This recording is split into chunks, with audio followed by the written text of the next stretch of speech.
ये कहानी सिर्फ एक सफर की नहीं, ये कहानी एक ऐसी गलती की है जो हमने रात के अंधेरे में की। अगर इस रात हम गाड़ी ना रोकते तो आज ये कहानी सुनाने वाला अकेला ना होता। कराची की रात हमेशा जागती रहती है, लेकिन उस रात सड़कें अजीब हद तक खामोश थीं। रात के 11:30 बज रहे थे। हम 4 दोस्त कराची से इस्लामाबाद के लिए रवाना हो रहे थे। ये सफर हमारे लिए नया नहीं था, मगर उस रात दिल में अजीब सा बोझ था। गाड़ी अहमद चला रहा था। वो हम सब में सबसे ज्यादा पुरस्कून था। फ्रंट सीट पर जीन बैठा था, जिसे लंबे सफर बहुत पसंद थे। पीछे में और अली बैठे थे। हम हंस रहे थे, पुराने किस्से सुना रहे थे, मोबाइल पर गाने चल रहे थे। जब गाड़ी शहर से बाहर निकली तो लाइट्स कम होने लगे और सड़क लंबी और सुनसान हो गई। हाईवे पर दाखिल होते ही हवा में अजीब सी ठंडक आ गई। अली ने खिड़की से बाहर देखते हुए कहा, यार उस रोड पर रात को अजीब कहानियां मशहूर हैं। जीन ने हंसते हुए जवाब दिया, बस कर सफर शुरू होते ही डराना शुरू कर दिया। मैंने भी बात बदल दी, मगर दिल किसी अनजान खौफ से भरने लगा था। थोड़ी देर बाद मोबाइल सिग्नल खत्म हो गया, इंटरनेट बंद हो गया। अब सिर्फ गाड़ी की आवाज थी और सड़क पर पड़ती हेडलाइट्स की रोशनी। अचानक अली ने आहिस्ता आवाज में कहा, क्या तुम लोगों को लग रहा है कि हमारी गाड़ी में 5 लोग हैं? सब चौंक गए। अहमद ने हंसते हुए कहा, 4 हैं भाई, नींद आ रही है तुझे।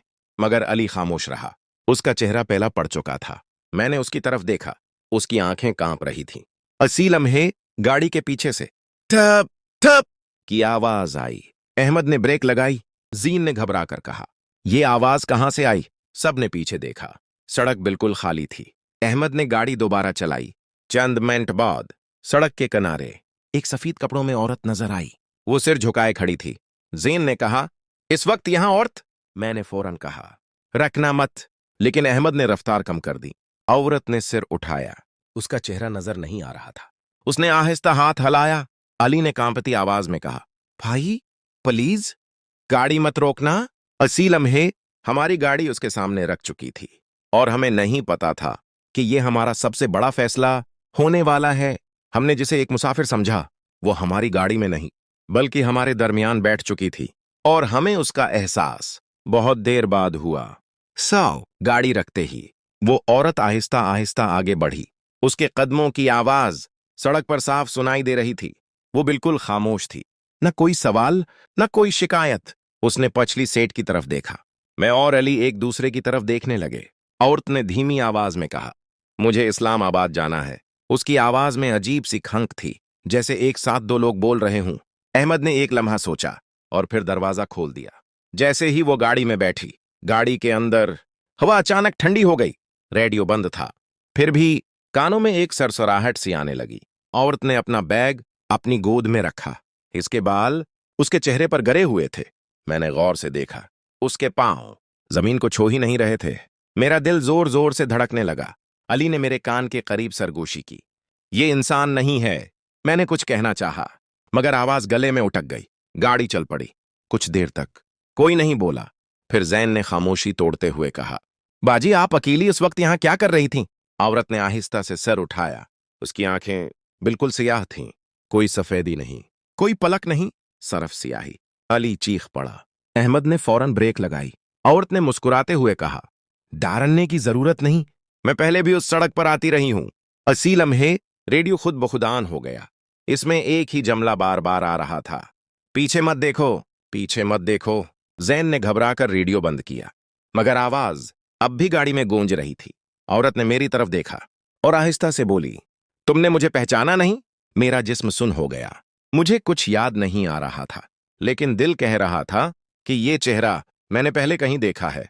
हमने समझा था कि वो एक मुसाफिर है, लेकिन हकीकत ये थी कि वो इस सड़क की रहने वाली थी और हम उसकी बारी बन चुके थे। औरत के वो अल्फाज मेरे कानों में गूंजने लगे, तुमने मुझे पहचाना नहीं? मैंने उसकी तरफ गौर से देखा। दिल तेजी से धड़क रहा था। वो चेहरा धुंधला था, मगर वो आंखें बिल्कुल साफ याद आ रही थीं। अचानक मेरे दिमाग में एक पुरानी तस्वीर अभरी। कुछ साल पहले हम इसी सड़क से गुजरे थे। तब एक हादसा हुआ था। एक औरत सड़क के किनारे जलती हुई गाड़ी के पास खड़ी थी। लोग रखने से डर रहे थे और हम भी नहीं रखे थे। मेरे हाथ कांपने लगे। मैंने आहिस्ता से कहा, ये वही है। अली ने मेरी बात सुन ली। उसका चेहरा सफेद पड़ गया। औरत मुस्कुराई। उसकी मुस्कुराहट इंसानी नहीं थी। गाड़ी के शीशे अंदर से धुंधले होने लगे। सांस लेना मुश्किल हो गया। अहमद ने घबरा कर कहा, यह सब क्या हो रहा है? औरत ने सरगोशी में कहा, वो रात याद है जब तुम हमें छोड़कर चले गए थे? जीन ने जोर से ब्रेक लगाई। सड़क के दरमियान गाड़ी रख गई। चारों तरफ अंधेरा था, न कोई गाड़ी न कोई रोशनी, सिर्फ हमारी हेडलाइट्स और इस औरत की आवाज। अली ने कुरान की आयत पढ़नी शुरू की। औरत के चेहरे पर दर्द अभर आया, उसके बाल हटने लगे और तब हमने देखा उसका चेहरा आधा जला हुआ था, जले हुए गोश्त की बो गाड़ी में भर गई। मैं चीख उठा। औरत ने कहा, मैंने तुमसे मदद मांगी थी लेकिन तुम नहीं रखे। उसकी आवाज अब गुस्से से भरी हुई थी। गाड़ी के दरवाजे खुद ब खुद लाक हो गए। रेडियो फिर चल पड़ा।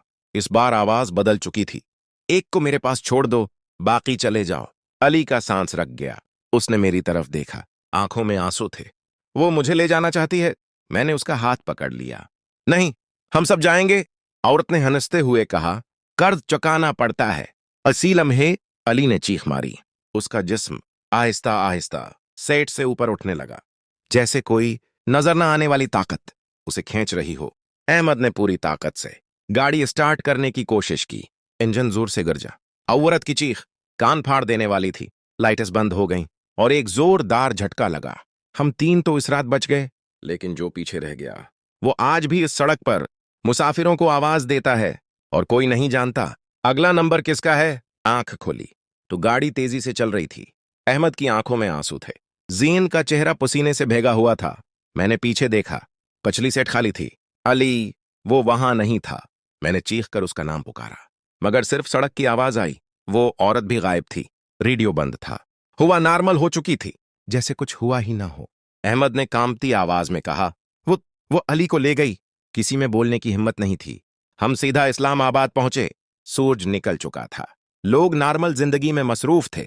हम सीधा पुलिस स्टेशन गए, सब कुछ बताया। पुलिस ने एक दूसरे को देखा। एक अफसर ने आहिस्ता से कहा, आप लोग अकेले आए थे? हम सब चौंक गए। 4 नहीं 3 नाम दर्ज हैं। मेरे हाथ से कागज गिर गया। रिकॉर्ड के मुताबिक अली कभी इस सफर पर था ही नहीं। हमें जाने दिया गया। 2 दिन बाद इसी हाईवे पर एक लाश मिली, आधी जली हुई। चेहरा पहचाना नहीं जा सका, लेकिन उसके हाथ में अली का मोबाइल था। इस मोबाइल की आखिरी वीडियो हमें बाद में मिली। वीडियो में अली सड़क पर खड़ा था। उसके पीछे वो औरत थी, वो हंस रही थी। वीडियो के आखिर में अली की आवाज आई, अगर तुम ये सुन रहे हो तो कभी रात के वक्त इस सड़क पर किसी को लफ्ट मत देना। आज कई साल गुजर चुके हैं, मगर लोग कहते हैं कि कराची से इस्लामाबाद जाते हुए रात के 12 बजे के बाद एक नौजवान सड़क किनारे खड़ा होता है। वो मदद मांगता है। अगर गाड़ी रुक जाए तो पछली सीट पर एक औरत खुद ब खुद आ बैठती है और सफर दोबारा शुरू हो जाता है।